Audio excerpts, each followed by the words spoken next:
ओम नमः शिवाय। महाशिवरात्रि पर शिकारी और मृग की वह पौराणिक कथा पढ़ने से व्रत संपन्न होता है और शिव जी अति प्रसन्न होते हैं। आइए जानते हैं महाशिवरात्रि की संपूर्ण कथा।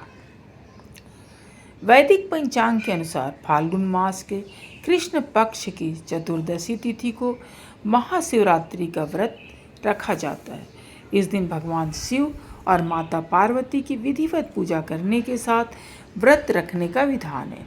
इस दिन शिव जी को जल से अभिषेक करने मात्र से शुभ फलों की प्राप्ति होती है और घर में सुख समृद्धि बनी रहती है।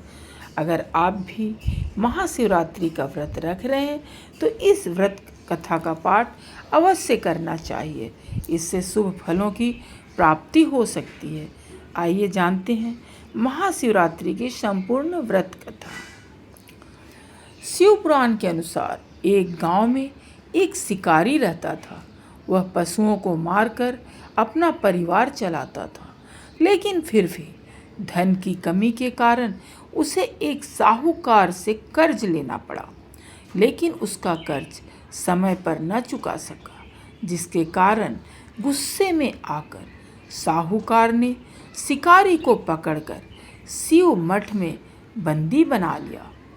जिस दिन उसने ऐसा किया वह दिन शिवरात्रि का था। साहूकार के घर पर शिवरात्रि की पूजा हो रही थी। शिकारी ध्यान मग्न होकर शिव की धार्मिक बातें सुनता रहा। चतुर्दशी तिथि पर उसने शिवरात्रि की कथा भी सुनी। शाम होते ही साहूकार ने शिकारी को बुलाया और ऋण चुकाने के बारे में बात की। शिकारी ने अगले दिन पूरा ऋण लौटाने का वचन देकर खुद को उसके बंधन से छुड़ा लिया। रोज की तरह शिकारी जंगल में शिकार के लिए निकला, लेकिन साहूकार का बंदी बने रहने के कारण वह कुछ खा पी नहीं पाया था। ऐसे में वह बहुत व्याकुल था। शिकार करने के लिए वह एक तालाब के किनारे खड़े बेलपत्र के पेड़ पर अपने लिए पड़ाव बनाने लगा। उस पेड़ के नीचे शिवलिंग था जो बेलपत्रों से ढका हुआ था। शिकारी को उस शिवलिंग के बारे में पता नहीं था। अपने पड़ाव को बनाते समय उसने टहनियाँ तोड़ी और वे संयोग से शिवलिंग पर गिर गई। इस प्रकार पूरे दिन भूखे प्यासे शिकारी का व्रत भी हो गया और संयोग से उसने शिवलिंग पर बेलपत्र भी चढ़ा दिए। रात का एक पहर बीतने के बाद एक गर्भिणी मृग तालाब पर पानी पीने के लिए पहुंची। शिकारी ने धनुष पर तीर चढ़ाकर जैसे ही प्रत्यंचा खींची, मृगी बोली, मैं गर्भ से हूँ, शीघ्र ही मुझे प्रसव होगा। तुम एक साथ दो जीवों की हत्या कैसे करोगे, जो ठीक नहीं है। उसने शिकारी से कहा कि मैं अपने बच्चे को जन्म देकर जल्द ही तुम्हारे सामने प्रस्तुत हो जाऊंगी, तब तुम मेरे प्राण हर लेना। ऐसा सुनते ही शिकारी ने प्रत्यंचा ढीली कर दी और मृगी झाड़ियों में लुप्त हो गई। प्रत्यंचा चढ़ाने तथा ढीली करने के वक्त संयोग से कुछ और बिल्वपत्र अनायास ही टूटकर शिवलिंग पर गिर गए। इस प्रकार उससे अनजाने में ही प्रथम प्रहर का पूजन भी संपन्न हो गया। कुछ ही देर बाद एक दूसरी मृगी वहां से निकली।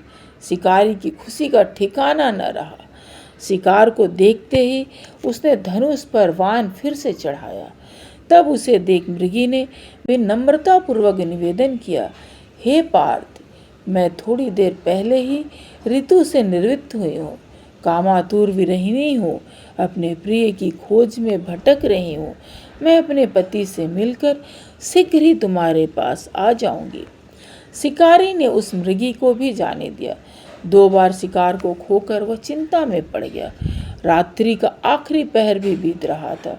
इस बार भी उसके धनुष से लगकर कुछ बेलपत्र फिर से शिवलिंग पर जा गिरे तथा दूसरे प्रहर की पूजा भी संपन्न हो गई। तभी एक और हिरनी अपने बच्चों के साथ उधर से निकली। शिकारी ने फिर से धनुष पर तीर चढ़ाया और जैसे ही वह तीर छोड़ने ही वाला था कि हिरनी बोली, हे शिकारी, मैं इन बच्चों को इनके पिता के हवाले करके लौट आऊंगी, इस समय मुझे मत मारो।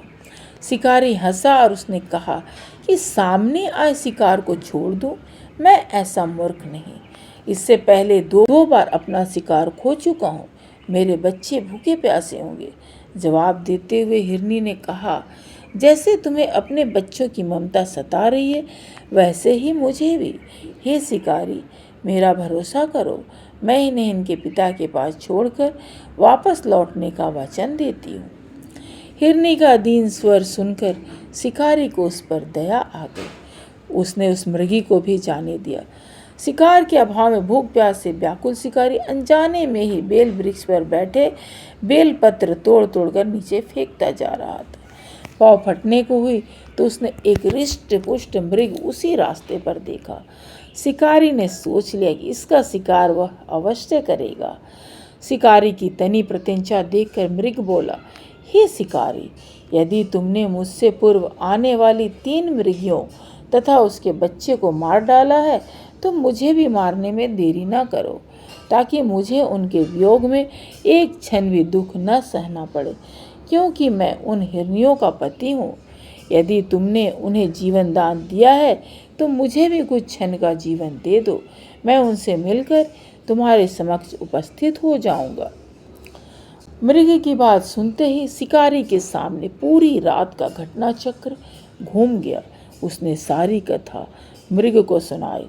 तब मृग ने कहा, मेरी पत्नियां जिस प्रकार प्रतिज्ञाबद्ध होकर गई है, मेरी मृत्यु से अपने धर्म का पालन नहीं कर पाएगी। अतः जैसे तुमने उन्हें विश्वास पात्र मानकर छोड़ा है, वैसे ही मुझे भी जाने दो। मैं उन सबके साथ तुम्हारे सामने उपस्थित हो जाऊंगा। शिकारी ने उसे भी जाने दिया।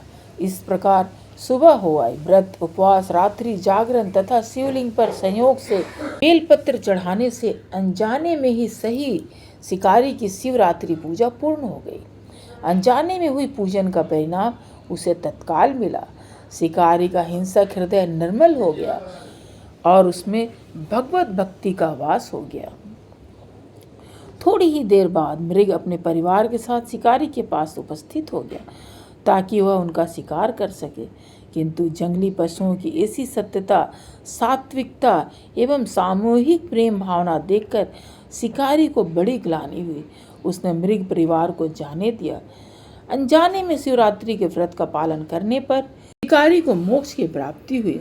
जब मृत्यु काल के समय यमदूत उसे ले जाने आए तो शिवगणों ने उन्हें वापस भेज दिया तथा वे शिकारी को शिवलोक ले गए। तो दोस्तों, ये रही महाशिवरात्रि व्रत कथा। हमारी कथा सुनने के लिए आप सबको बहुत बहुत धन्यवाद। भगवान आपकी हर मनोकामना पूर्ण करे। ओम नमः शिवाय।